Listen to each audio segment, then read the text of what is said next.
Welcome to Ask the Latina. I'm your host, Terry Beltran.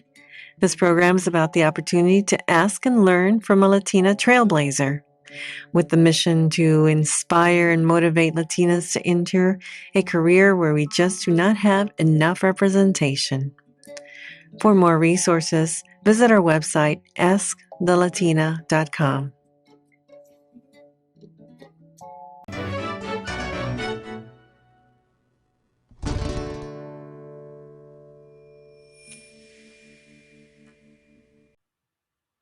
Welcome to Ask the Latina.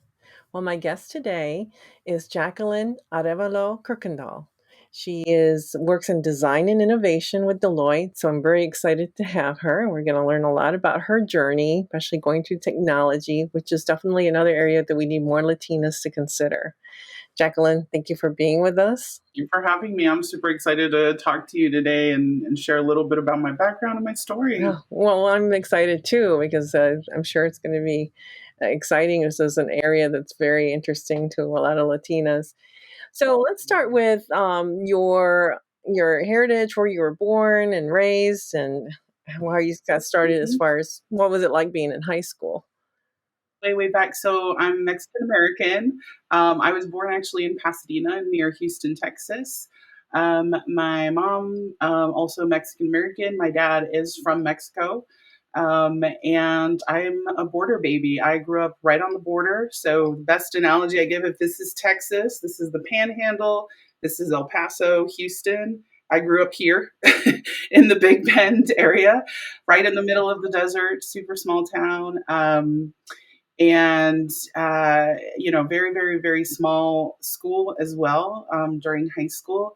But for anyone that grew up near the border or makes frequent visits to wherever they're from, it's an interesting life on the border for sure. Coming and going, crossing every day is just very much part of the norm. The distance between my parents' house in the U.S. and their home in Mexico is like 10 minutes. It's not very far.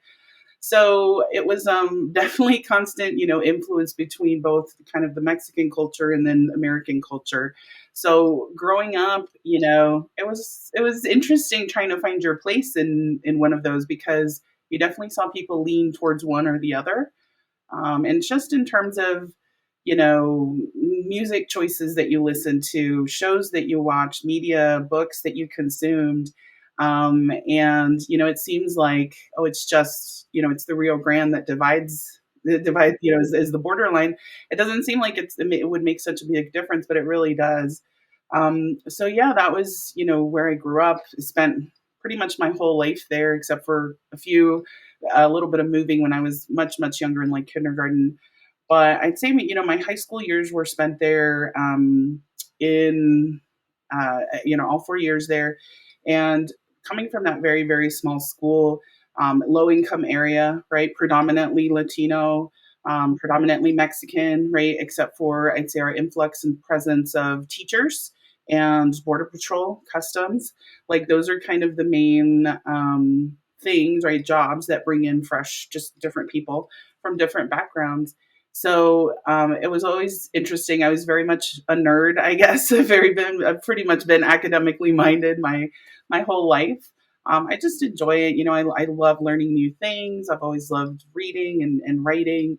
And so, I had my group of little friends, and we tended to listen more to rock and emo music, which is kind of somehow making a comeback for the elder millennials that might be listening, but if they remember those days. But yeah, so I graduated in 2001. And I'd say, some pivotal moments in my high school career were probably based around like some of the decisions I made around extracurriculars I wanted to pursue.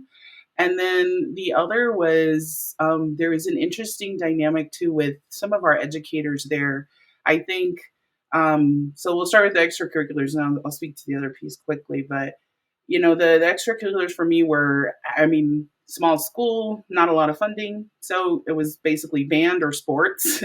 So I definitely, being a little more creative minded, lean towards band and one act play and those sort journalism and those sorts of things. So that kept me busy.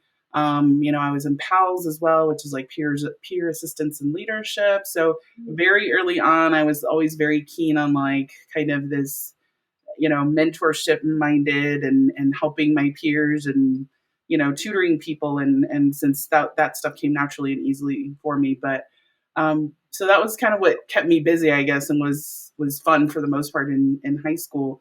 I'd say, one of the as I was reflecting, for this conversation and preparing, was one of the things that stood out was as I was, starting to think about college and the decisions that went into that, right? The decisions that I had to make around, what options were even presented to us as viable. So tech schools, local universities. So there's a university, Sul Ross University in Alpine, Texas, which is about an hour and a half away from where I grew up. And so, students were heavily encouraged to kind of have a safety school, right, that they applied to. And usually that was the closest one there. And, I guess I just had a different vision for my life. I was pretty smart. I was pretty high up in my class. So I was like, no, I want to apply to UT or UT San Antonio. I had been lucky enough to go there through band trips and my extracurriculars. So that's what I had my sights set on. We didn't have, obviously, a lot of money growing up. And so when I was talking to my counselor about, you get one free submission for like your SATs back in the day. I don't know, might be different today, right? You remember that? Like you can send your scores to one school for free, and that was like gold for us because it was like $50 or $100 to send to others. So that could, rack up quickly, plus application fees for just entry, right? And so it can get like expensive for a family that doesn't have a lot of funds. And so I was like really thinking about where am I going to send these scores? And I pretty much I was a, senior in high school at that point, or going into my senior year. And I had a pretty big argument with my high school counselor about it because I did not want to apply to the safety school because I was like, I'm not, do- I'm third in my class. And if you're telling me that, because his concern or what he said to me was, a UTSA, I don't know if that's going to be a good fit for you because you come from a very small school and you're just going to get lost and you're really going to struggle. And mind you, I mean, I'm pretty extroverted, I'm outspoken, I'm not shy. And so I was just like reflecting years later, and I was like, gosh, if your top students aren't prepared to go, like, where do we address that? And I was crushed. I was really crushed coming out of that conversation.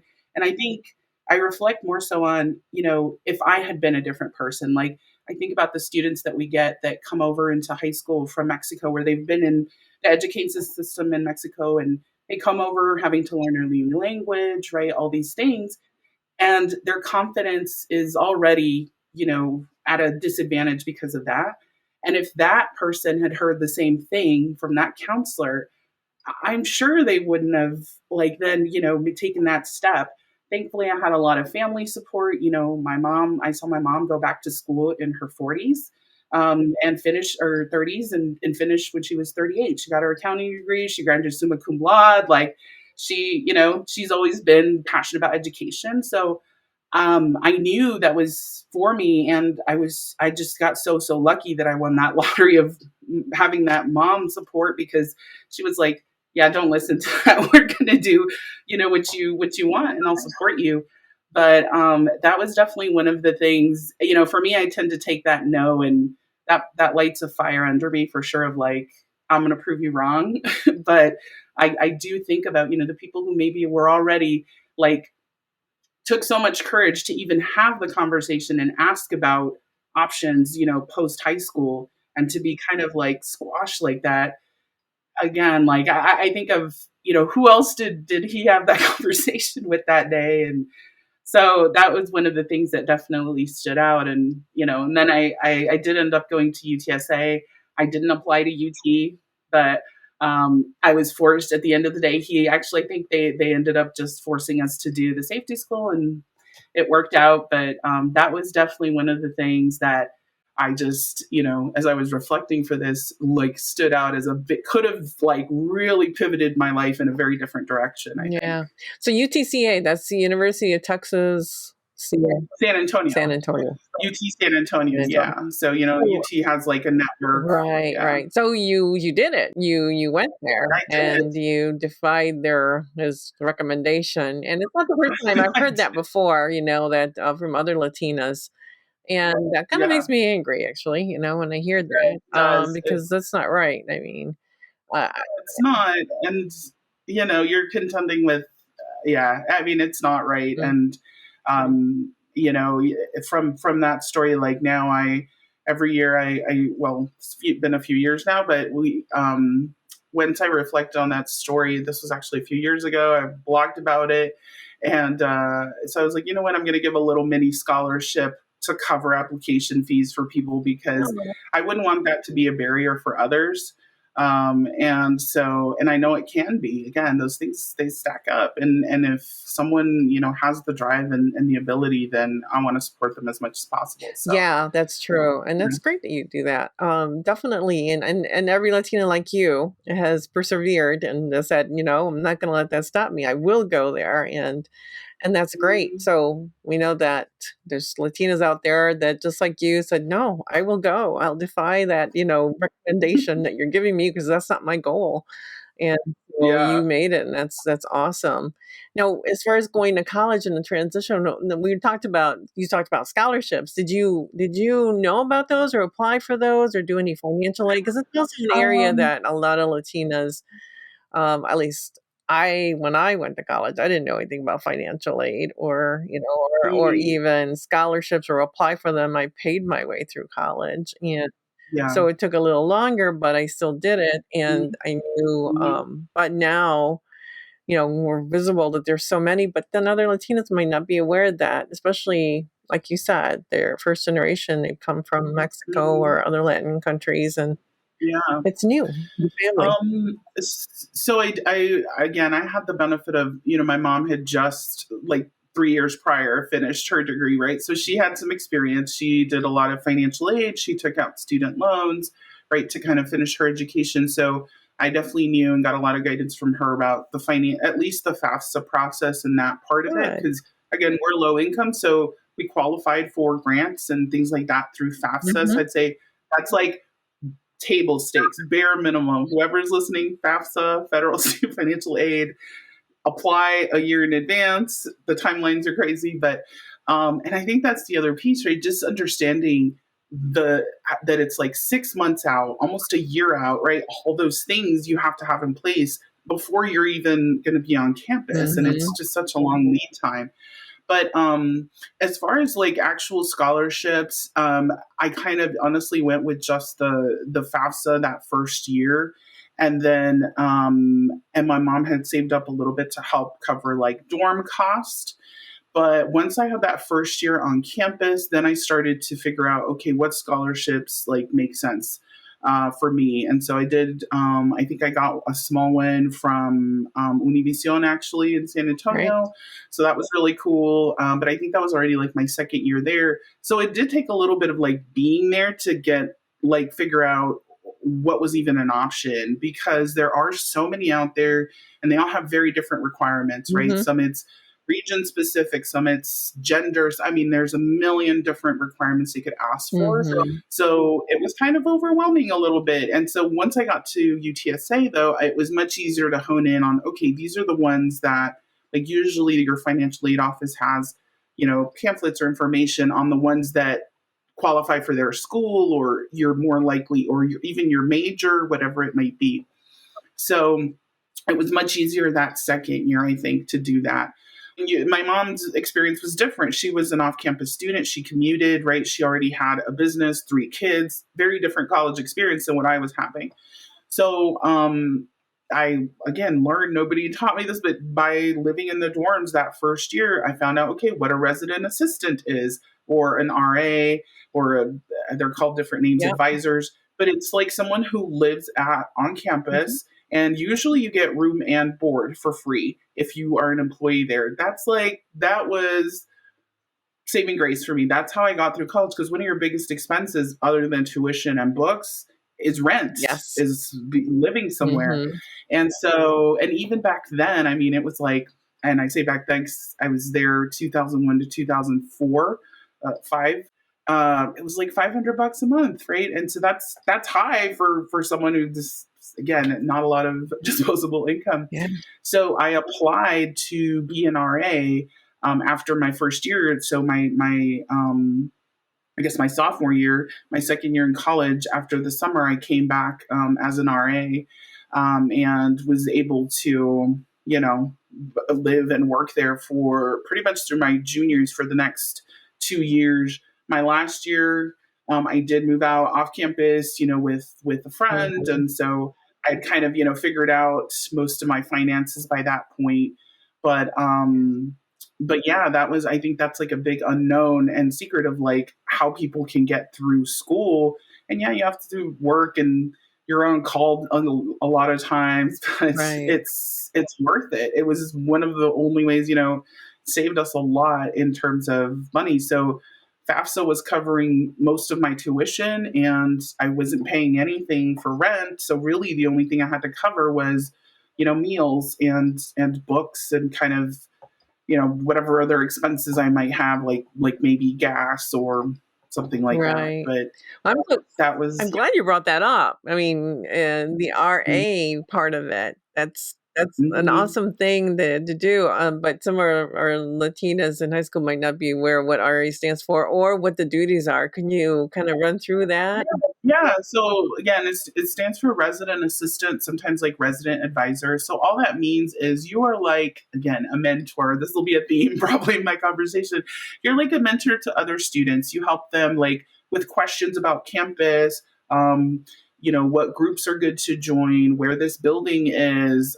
So because you've been there, they do require you've lived on campus for at least probably a semester or a whole academic year. Mhm. So the duties are usually you work also in we worked in the housing office. So we had 10 hours a week where we would basically answer phones, provide tours of the dorm to prospective students and families.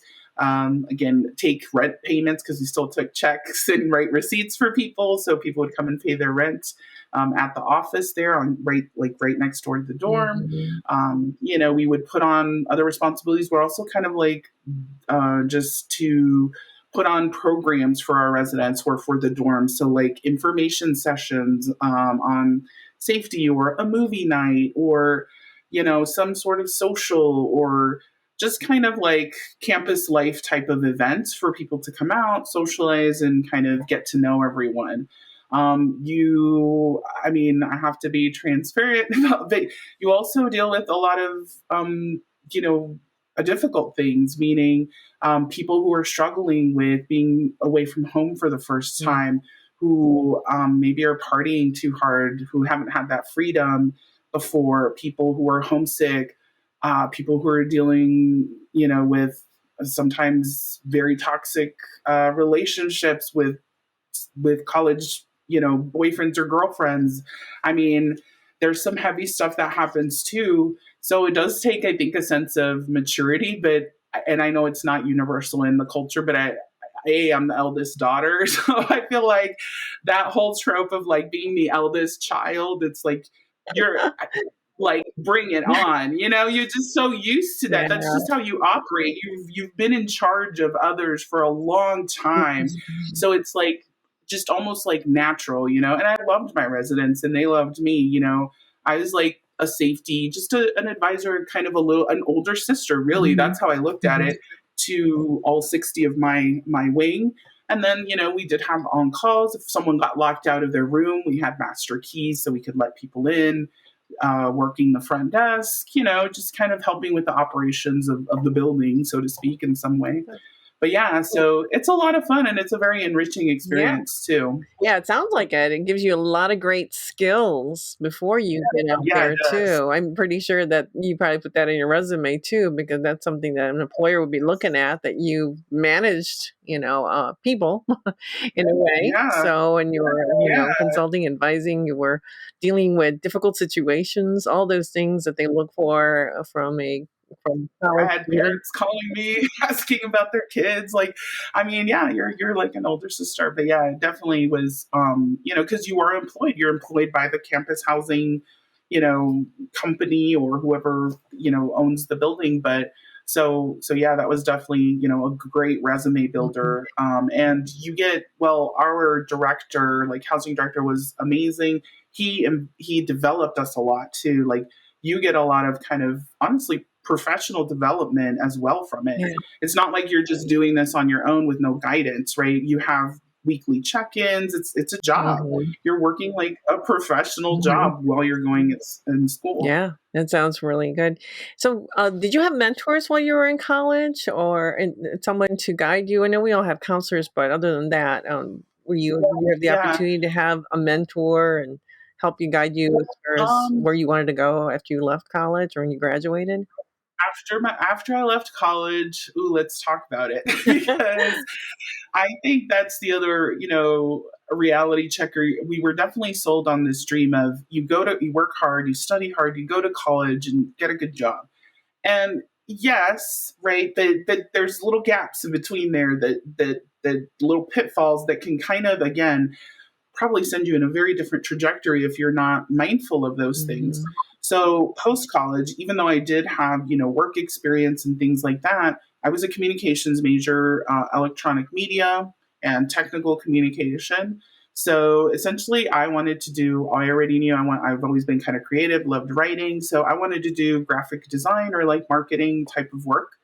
So that's what I was looking for. Surprise, surprise, I had my little, student design portfolio that was very difficult to get. And, there were these coveted internships. And I did tap into some of the services at the university as far as like the alumni network and things like that to try and start to build my network. And that was helpful. But it didn't quite end up being the thing, I guess, that materialized that first job in like design that I was looking for. Mhm. So for that first year, and I started to hear that story from others, that had graduated, friends that had graduated a year earlier and things. That it does take honestly 6 months to a year sometimes before you kind of land something that feels stable, that is in the thing that you want to Mhm. do. And I saw kind of my group of peers, my group of friends go in kind of two different directions. You have the folks who did end up getting a good job that was paying them well, but probably not in the thing they studied or like wanted to Mhm. do, but it was a good paycheck. Mhm. So they've stayed in that industry for a long time. And then you had the people who stuck it out a little longer and were just really passionate about the thing they wanted to do, and probably started at a lower pay or lower position and salary, but it's kind of all evened out now that we're all much older. Mhm. I was the latter, meaning I took those part-time gigs, I took those contract jobs, Mhm. even if it wasn't full-time, employment at the time, because it was giving me the experience that I wanted. Mhm. Like, I knew I was going to have to kind of stay in that, student almost mindset Mhm. for that first year to 2 years after Yeah. college. Yes. And so it can be frustrating. And in fact, I did go back home for about 6 months because there was a point in time it just wasn't hitting, it wasn't materializing. I was struggling with Mhm. bills and I wasn't making it. And so I did go back home for a little while, but I was very, very set on returning, and I kept applying. Thankfully, at that point, internet was very well, everything was online, so I could still continue to do that Mm. virtually. And I think people have that opportunity to do that now, even more so with so many jobs being remote and virtual. Yeah, especially after the pandemic. I can relate to what you're saying because I know that I took like engineering arts at Michigan State, and it Hmm. was a little bit challenging because every time I wanted to go and get an internship, because I tried the internship during college because I Hmm. knew about the Catch 22 or I'd foresee it. But Yeah. throughout college as well, I worked my way through, but I worked in broadcasting. So when I got Mm-hmm. out, all I'm in the automotive world here in Michigan. They would look at my degree and say, "Oh, well, you belong in communications, not in industrial design." Or I'm like, "Oh, no, that's not that's not the point here." That was experience. That was Right. something income to get me through. Yeah, it's great experience, but so I ended up my first job really working on broadcasting and then finally getting in my way to industrial design, and I went systems Yeah. engineering and marketing from different areas, but it was challenging. And I used to call it the catch 22, but now I see so many more colleges, hopefully more colleges, especially some of them have these programs where they do push for some internship and they're advising more. I think that's something so important now that students need to kind of get that under their belt early on, is to try and get some internships because it is challenging. Hmm. You're right. It's not like, okay, I got the degree, go out there and you'll get it. It's really does take some work. And having that internship and having it in the area you want to go to is really important. And it might Hmm. not be easy even to get, but to pursue it as early possible. Yeah, for sure. I didn't go the internship route because I guess very quickly I was like I wanted to start generating income, and so a lot of them were unpaid, and so I think that's a big barrier for a lot of people. And again, as I was reflecting for this, that's something I've shared with others that are much earlier in their academic career, just their professional career, is seeking out those mentors. So I think your original question was, did you have any mentors Mhm. in that stage of time? I think other than a few family members, right, my mom, but I mean, most of my family is self-employed, right? There wasn't really anyone that had like a quote corporate job, and that was my vision of success or like what I Mhm. wanted to do. Right? I didn't see myself owning a design agency or being an entrepreneur at that time. And so I wanted to go work for someone and learn more about, the industry. Mhm. And I think that was a miss. And I didn't realize how important that was until I honestly, I don't think I started to get wise to that until I was probably in uh, after I had been working professionally for about 4 years, and then like the light bulb went off, and I decided to go get an MBA, and I was like, oh, there's other people that I could talk to that have been through this that have similar backgrounds, and it changed. It really did change my life. It was definitely an accelerator and a game changer for me. So that's probably my one like miss for sure, Mhm. and I wish I would have done that. Sought those people out Yeah. sooner post college, but there's definitely I think a maturity thing for me personally that had to also happen, like in just feeling confident in making that ask of other people, right? I really had this I think vision of I'm supposed to do this all on my own, Mhm. and there's no one that can help me or guide me, but that is obviously a lie my brain was telling me, but yeah. So now you're in innovation and design. Tell us about how you got to that point and what is it like? What's a daily sort of, or what is a typical day Yeah. for you in that field? Yeah. So I'm kind of like I've been doing a lot of interviews this week, so I've got this part down, like my whole work history. But I did end up getting, initially a contract at a startup. So I think that's a huge other benefit. Startups have really exploded, right, as tech has grown and matured. So I think that's always a great option to get that experience for several reasons. At a startup, I was hired in to do one thing, but I'm really doing five other things. So it gives you a lot of exposure to different things. So I was at a startup that we were building software for the hotel industry, Hmm. and I was hired in to build the UI. And but I was also doing marketing collateral. I was making video, animations for our booths at these conferences. I was making print products. I was building out the training modules, the support that was in going to be in app, Mhm. to help. And this was before cloud was even cloud. Like it was still PDAs. It wasn't even smartphone for smartphones. So I'm dating myself. That was a long time ago. We were ahead of our time, Yeah, or the company was ahead of its the time. But trailblazers. yeah. And so, I started as hired on as a 3-month contract. They extended me another three. That gave me enough to then land actually at Accenture, which is one of the big consulting companies out there, one of the big four ish, right? And so that was and the thing of all of those things that I was doing at the startup, the thing I got hired in to do was actually instructional design. Mm. So building out courseware, learning support materials, things like that. So I used a lot of my technical writing, my design skills, all of those things came to play, and I loved it. And I knew I started actually as a subcontractor, and then went full time. Took a little bit of a pay cut, but I was still in like, okay, I was probably 22 ish at the time. So when I landed at Accenture, and I knew again I was making that sacrifice to get the name on my resume and the experience, because it was unmatched to anything I had seen Mm. before, right? Because there were definitely smaller companies, but I loved the idea of working globally with people all over the Mhm. world, with big clients like Levi's, Best Buy, and we were kind of chit chatting earlier. That's where I got to see, I built that training for sales associates at Levi's and learning all their retail and fashion history, Yeah. and working with the fashion designers, seeing the collection for spring, or for fall in the spring, because I have to build out the training for the employees. So that was a really, really awesome experience. Traveling on somebody else's dime is amazing, because when you're in consulting, and again, I mean, you're talking about someone who had 78 people in her graduating class. My whole high school was 400 people. Like, that was like, I'm living the dream. I am traveling the world. I have flex travel. So for those that don't know, in consulting, they have to get you back home. You travel to your clients most of the time.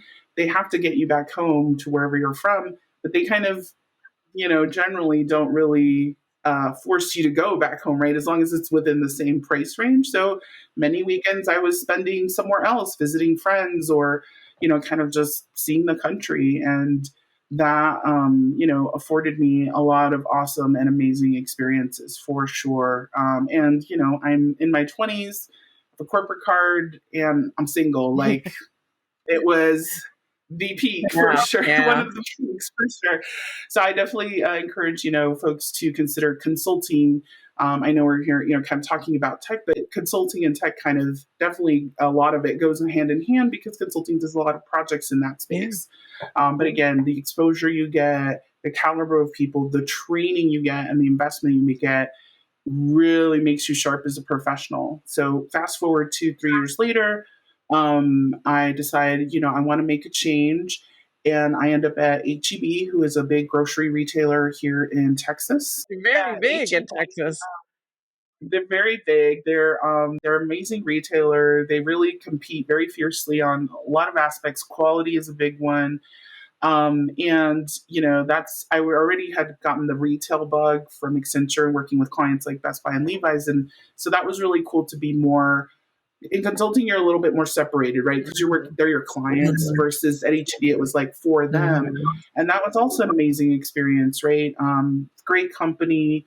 Very innovative in their own right, and but when I landed there, because of the training and kind of grooming, honestly, that you get in the consulting world, I really was like 5 to 10 years ahead of most of my peers there in terms of skill. And just in consulting, you're always trained to like look ahead, what's coming, what's going to hit the industry, think very Mhm. innovatively. And when you go kind of out into industry, so to speak, it puts you at a major advantage. And so was there a few years as a senior designer. Again, dabbled in a lot of stuff, media, videos, I mean, audio, a lot of different things, game design. So all of those in support of our employees and things like that. And then after HEB, decided, okay, I did my MBA while I was there. I was still working full time. I did my MBA completely online. I mean, I design courseware for a living, so I was Mhm. like, but I did want a brick and mortar school, so I did my program through Northeastern, actually out of That's Boston. good. So yeah, and I did that because I was a comm major, so I didn't want to be so specialized for my second degree. Right. No, it's good that you did that because I used to be president of, I don't know if you remember, Nashimba, National Society of Hispanic Day. So Mhm. one of the things that as a president we were always looking at the charts is that we just didn't have enough Latinos or Latinas pursuing, finishing the bachelor's is one big deal, but then going into an MBA was another push. So Yep. You point on something that you can do it online. So it's really, there's so many accesses to being able to finish your and get your MBA. Mhm. That's Yeah, great. because again, I didn't have that. Again, like it's a luxury, it's a privilege to be able to like not work for a couple of years, and I didn't have that. Mhm. So I continued to work, kind of, and did that program, and I even got to do study abroad stuff Mm. in Russia. Like it was still very much an enriching experience. And yeah, in Nishimba, I think we kind of chit chatted about that earlier too. That's where game changer for me. That's when I joined the Shimba in San Antonio, there locally, and I met just these amazing Yeah. professionals who are still very much friends, Yep. in my life for sure, and got so much value and mentorship there. Mm. And that's when that kind of like that light bulb went off and unlocked of how important that community piece is, especially when you're underrepresented. And here's the other thing I will say, all of this is happening in San Antonio. I had the advantage of living in a majority minority city, right? So, meaning that Latinos are a big chunk of the population in San Antonio. I see me everywhere, right? Like, I see versions of me everywhere. And I think it did make a difference for me in that a lot of times I wasn't worried about like feedback at work.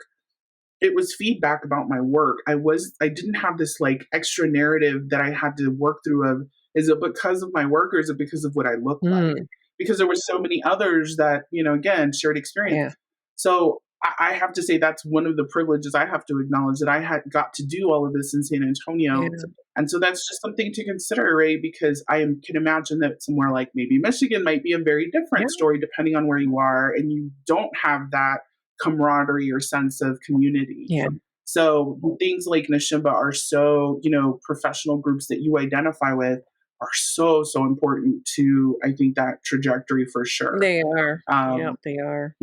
They're very important so, even if you're in college too. You can get into oh, student they are one, 100%. at least starting as a student. I think they are mostly all Mhm. professional, but yeah, if you might Yeah. be too busy a student, or it's hard to. I don't think they really put themselves out. I know that since I was in media, I would leverage that with my when I was president and really use Comcast newsmakers, everything to really publicize that we were here in Michigan. But Hmm. I think there's some work to be done. Oh well, now they rebranded Hmm. themselves, so it's still really, I Yeah. think it's a very strong need to have those visibilities out there, so students know that they Hmm. exist and that they're there for them. Yeah, absolutely.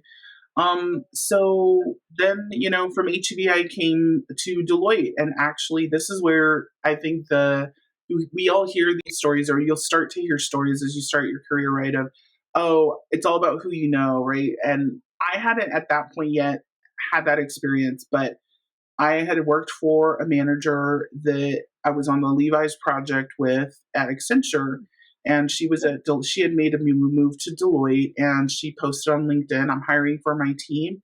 I had just graduated, finished my MBA, and I was like, "It's time to make a move." And so I contacted her, and because I had done good work for her, I mean, this was about now 5 or 6 years after I had worked with her, so it'd been a while. So she helped me kind of prep me to get in and go through the process with Deloitte.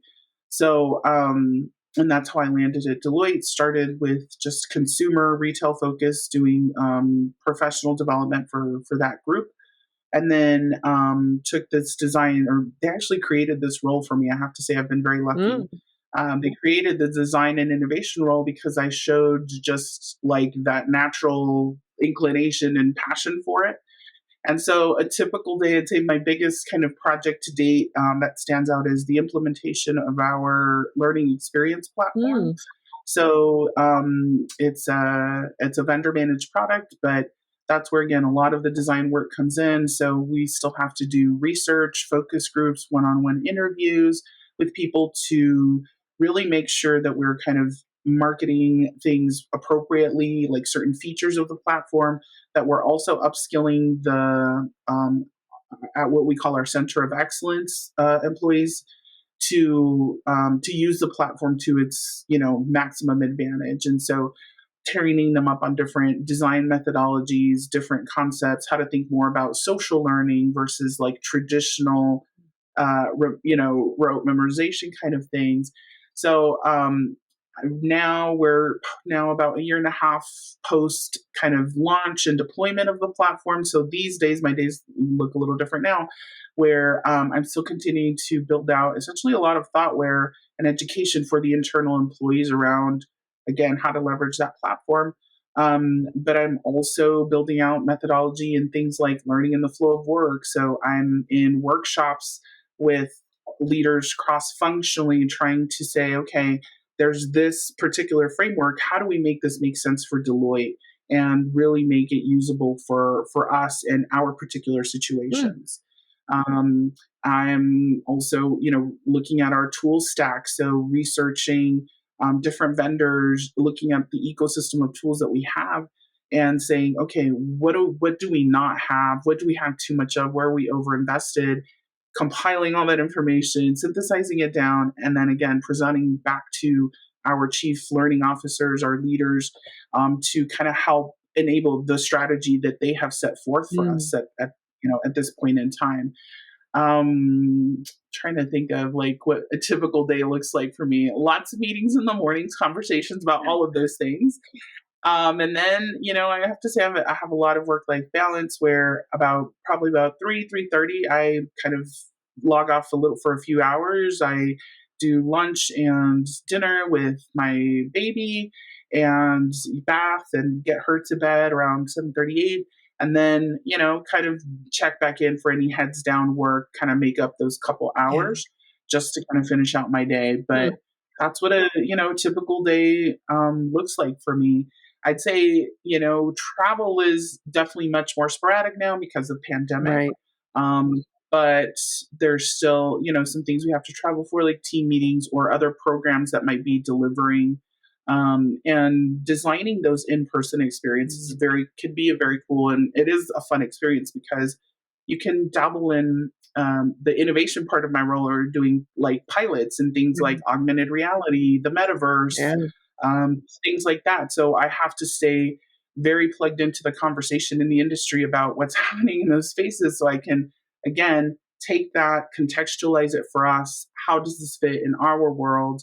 And how can we start to, bring this into our portfolio of things that we offer to develop our Wow, employees? that sounds pretty interesting. And I think you mentioned UI, so UX UI must be part of this whole process as well. It's a big deal right now. Yes, I actually it is. like that. Um, Yeah, it is. And I'd say that's like for people considering jobs in tech, I think one of the core questions that I hear a lot, right, from people who are kind of outside of that world are like, I don't have any tech skills. I'm not a developer. You think tech, I have to have coding skills, right? I have to be a programmer. And although, of course, that is, I say, the backbone, right, of the tech world for sure, very much lots of respect to our devs. But there's a lot of other roles in tech that are still in tech that are not like that don't require that kind of skill. And I think design is one of them. You have to have some sense of how it works, Hmm. but you don't have to be a programmer. You don't have to be an Right. engineer. And so I think that's the beauty of an industry, like design, Hmm. where you can be creative, you can be innovative, and you can also be someone who's very structured too. There's processes and methodologies. If you're into that, like we have Scrum Masters and Agile processes that require us to be, kind of a little more steady. But yeah, the UX UI piece, it ebbs and flows depending on what kind of solution we're building out, Hmm. right? So if we're building out, for example, like a self assessment tool to figure out what skill gaps someone has, or recommender engine on something, like the products can kind of vary. Hmm. But yeah, that's definitely part of that process. And so we tend to partner with other teams within the firm to do some of that, or we hire sometimes that skill in. Just depends on Hmm. budget, initiative, how quickly we want it done, right? All of those factors come Right. into play for Yeah. sure. Well, what a great journey you had. Now, if you went back Thanks. to being in high school, is there advice you would give yourself now that you've gone through all this that maybe? you would go back and say, "Oh, make sure you do this," or there's something that you wish you could tell yourself? Well, we talked about the mentorship, and that really, I think, became much more critical. And I wish I would have started that more so in college, to be honest. When I think about my high school self, not that it was perfect, but I think it's kind of just like have patience and trust the process. Like I always had this hyper focus on, kind of traveling and seeing the world, and that was just my ultimate dream. Mhm. And I knew that education was one of the ways to do that, and ultimately landing, a really fantastic job and some in work that was interesting to me. And so I'd say, there was definitely days where I couldn't see, right, the things that I was doing then, how they were going to come and contribute, like those peer assistance and leadership, like being involved even in my church group as a youth group coordinator. I was 15 years old, all of those things contributed skills that ultimately then landed me a job as an RA and then forward. And so I think just trusting my instincts, even though I was so young, that and following that passion area that you have, Mhm. because I have to say, I don't know, again, just being the person I am, I really did follow that thread of stuff that's interesting, right? I could have definitely pivoted into things that were easy, or kind of followed more so things like a paycheck or money earlier Yeah. on, but I stayed very true to, no, I want to work on things that are interesting to me, and I have these core strengths, and I want to make sure I can use those strengths every day, even if I'm making a little bit less money. Mhm. I was okay with Mm. that. And I think it's kind of, it's paid off for me. Yeah. So, just kind of staying that course and trusting that process, that it's gonna happen, and you keep turning that problem and keep asking how you can get there, even if you hear those no's, even if you have those days where it just seems like there's no freaking way I'm gonna do this. Keep asking, keep reaching out. And now with, definitely, just social media, internet, everything being so widely available, tap into communities, online community, reach out for help. We, collective, we have all been there, right? Like there's others that have come before Yeah. you. And that's why I love doing stuff like this. I think another big charge that I have, is reaching back and pulling others up as much as I can, whether it's financially, whether it's just having a conversation about some of the cultural differences and challenges that we face, right, with family obligations and expectations. Yeah. I mean, I have to say, so I got a lot of crap for that too. Like, it wasn't all roses, right? My mom was very supportive, but dad, not so much. And so, if I had, I had to have a lot of tough conversations with family as well about the realities of my jobs, require this, or my education requires this, and this is what I'm doing. I'm going far away, and I'm not coming back. Right? I'm not going to live next door, and that was my decision. Everybody can make their own, but That's a good point. and so yeah, Very good point, because it's I think as Latinas, we struggle with that, especially, first generation, and then 100%. maybe the first child, um, or the only Hmm. child, because, yeah, there's Yeah, that expectation that you're not going to move away. But you have to, if they want to see you sometimes advance, you have to. and And it's interesting because I think it came through like a TikTok thread conversation. I spend way too much time on TikTok, but I mentioned that it's like somebody was talking about they were struggling with that, and I said, yeah, it's this whole idea of like, I think a lot of parents, immigrant parents, Latinos, right? We encourage that, mija, go to school, vaya a la escuela, estudie, like, but not too far. Like, go to school, meet that expectation, but within what I still think is okay. And it's like, can't have it both ways, yeah, Dad. Cannot. yeah, If you say that, you plant that bug in me, I'm gonna do it my way, right? right. And I think it's okay, and it's hard. And those are hard conversations, especially when you're young. I mean, I graduated at 17. I left home at 17. And I mean, I look back now and was like, gosh, I was really young, but I was so determined, right? I was just like so determined to really go out and seek that path, forge that path.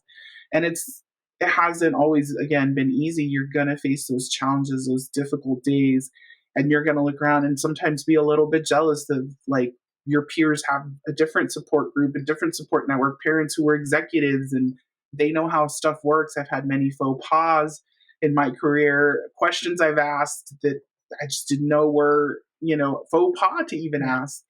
And that's okay. But that's where, again, the Shimba saved me a lot from that, because I was able to ask those things in a very safe space and get some of that, the things people don't tell you, Right.